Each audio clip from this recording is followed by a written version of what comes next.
అందరికీ నమస్కారం. నేను మీ వంగవీటి నరేంద్ర. మొన్న పవన్ కళ్యాణ్ గారు చాలా రోజుల తర్వాత ఆయన ఆరోగ్యం బాగోలేదు, అందరూ ఆందోళన పడుతున్నారని తెలిసి వాళ్ళ కార్యకర్తలను ఉద్దేశించి ఒక మీటింగ్ పెట్టుకున్నారు. దానిలో ఆయన హెల్త్ గురించి కూడా చాలా విషయాలు చెప్పారు. నేను కూడా ఆ భగవంతుని ప్రార్థిస్తున్నాను ఆయన తొందరగా కోలుకోవాలని. ఎందుకంటే రాజకీయంగా ఆయన ఏదన్నా తప్పు మాట్లాడినప్పుడు నేను ఎన్నో సందర్భాల్లో ఆయన్ని ప్రశ్నించడం జరిగింది. కానీ ఆరోగ్య విషయానికి వచ్చేసరికి ఒక మానవతా దృక్పథంతోనే మేము ఆలోచిస్తాం. సరే, ఆయన మీటింగ్ పెట్టుకున్నాడు, ఆయన కార్యకర్తలను ఉద్దేశించి బాగానే ఉంది, దానిలో ఏమీ ఇబ్బంది లేదు.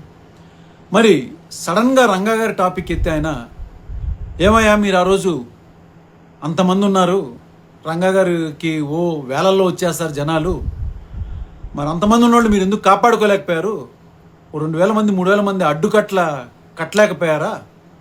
ఆ రోజుల్లో మీ వయసు అంతా, ఇప్పుడు మీరు 60,000కి వచ్చి ఉంటారేమో, కానీ అప్పుడు మీరు 25లో ఉండి ఉంటారు కదా, మంచి ఉడుకు రక్తం మీద, ఎందుకు కాపాడుకోలేకపోయారు అని చెప్పని మీరు ప్రశ్నించారు.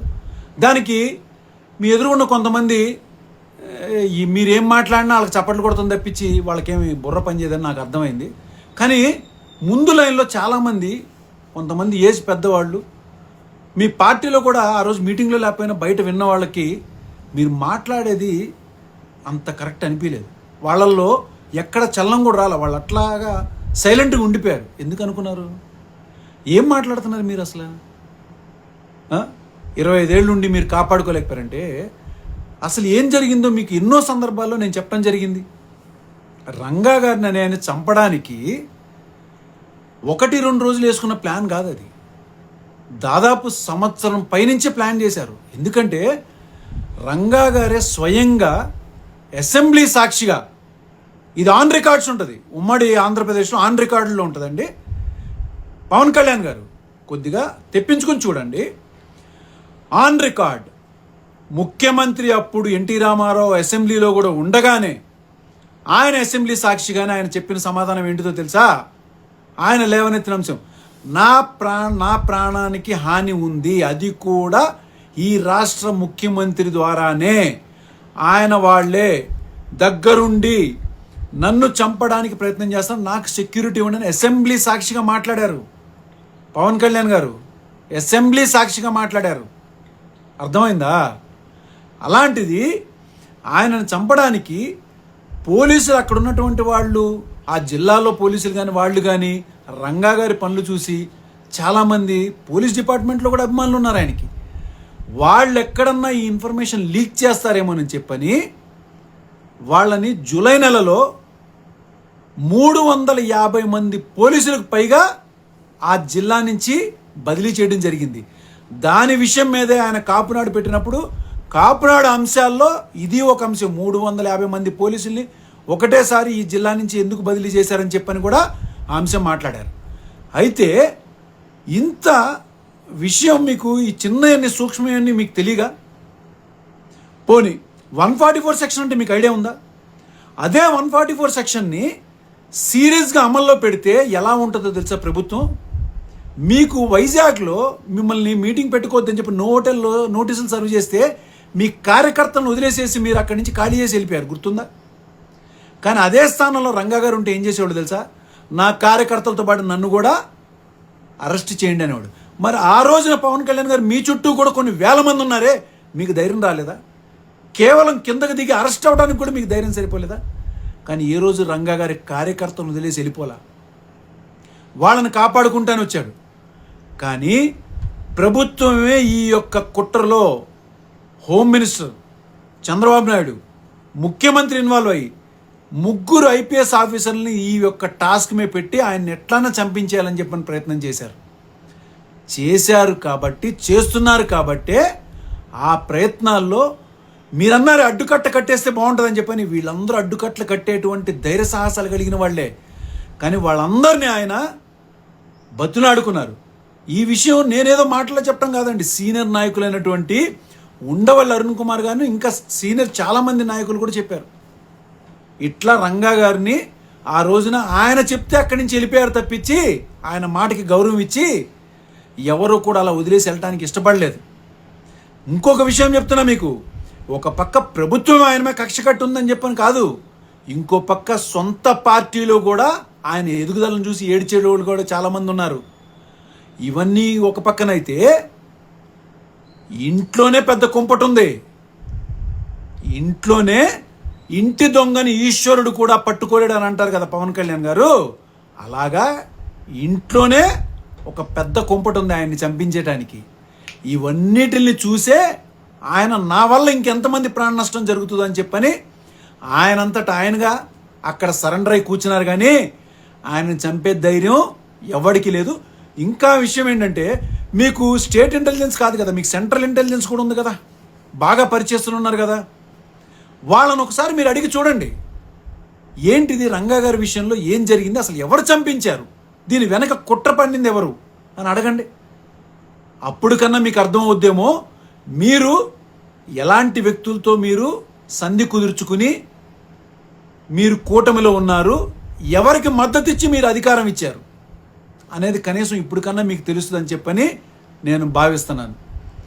ఎందుకంటే మీరు ఎప్పుడు అవకాశం వచ్చినా మీ ముఖ్యంగా జనసేనలో 90% మంది రంగా గారి అభిమానులు ఉన్నారు తెలుసా మీకు.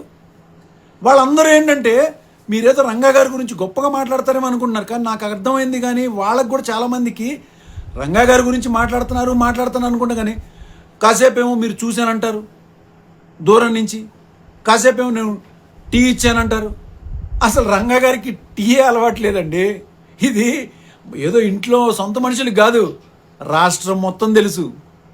అలాంటి ఒక గొప్ప వ్యక్తిని చంపించడానికి ఎన్ని కుట్రలు పన్నారో, ఆ యొక్క పర్యవసానం తర్వాత ఆ ప్రభుత్వం కుప్పకూలిపోయింది తెలుసా మీకు. పోనీ మీరు అభిమానం ఉందనుకున్నాం మీకు రంగా గారి మీద. ఏ రోజునప్పుడు దండేశారా?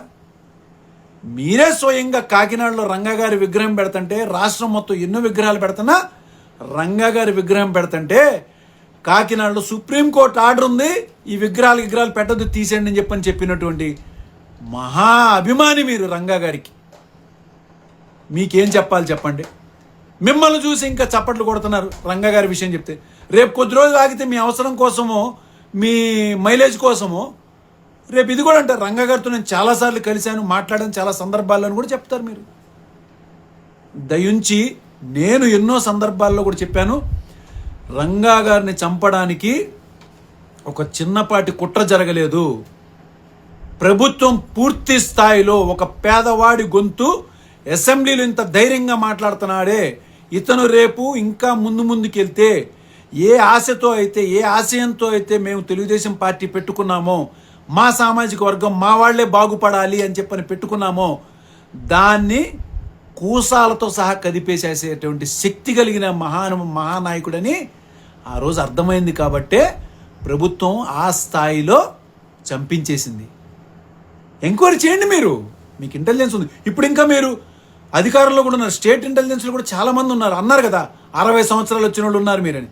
ఇంకా ముఖ్యమైన విషయం చెప్పమంటారా, ఆ రోజున రంగా గారితో పాటు పోరాడినటువంటి వాళ్ళందరి మీద అంటే 35 సంవత్సరాల క్రితం పెట్టిన కేసులు, రౌడీ షీట్లు ఇవాళకి కూడా తీయలేదండి. ఇవాళకి అంటే వాళ్ళకి 65-70 సంవత్సరాలు వచ్చినా వాళ్ళ మీద రౌడీ షీట్ అనే ముద్ర ఉంది.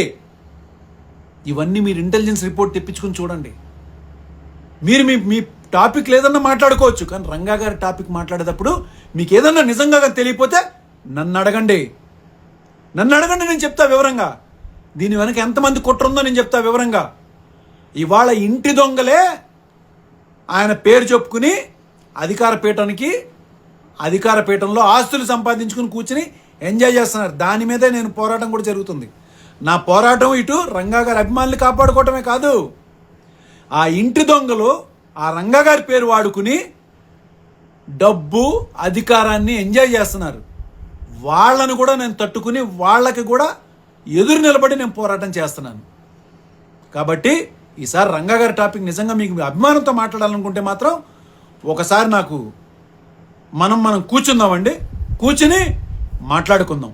ఎందుకంటే మీరు అనుకుంటున్నారు కదా 144 సెక్షన్ అనేది ఎంత పవర్ఫుల్గా అమలు చేస్తారో, అది మొదలుపెట్టింది తెలుగుదేశం పార్టీ వాళ్ళే. తెలుగుదేశం పార్టీ ఆ రోజు అలా మొదలుపెట్టి ఎంతోమందిని అరెస్ట్ చేసి భయపెట్టారు. అదే పద్నాలో మిమ్మల్ని కూడా ఇబ్బంది పెట్టారు, జగన్మోహన్ రెడ్డి గారిని కూడా ఇబ్బంది పెట్టారు. ఆయన ప్రచారంకి వెళ్తుంటే 2014లో వాళ్ళు అధికారంలో ఉన్నప్పుడు ఆయన ఎయిర్పోర్ట్లో కానీ ఇబ్బందులు పెట్టడం కానీ అవన్నీ జరిగింది. మీకు కేవలం ఆ నోవోటెల్లో నోటీస్ ఇస్తేనే మీరు అక్కడి నుంచి ఖాళీ చేసి వెళ్ళిపోయారు. అది పోలీసుని అధికారాన్ని వాడుకోవటం అంటే అది కేవలం అడ్డదారిలో కుదిరింది తెలుగుదేశం పార్టీ వాళ్ళకి మాత్రమే. కానీ మీరు వాళ్ళతో జత కూర్చున్నారంటే మీకు శతకోటి దండాలు. కానీ దయించి రంగా గారిని గురించి మాట్లాడేటప్పుడు మాత్రం నన్ను ముఖ్యంగా మీరు కలిసి మీరు ఏదన్నా మాట్లాడండి. నమస్కారం.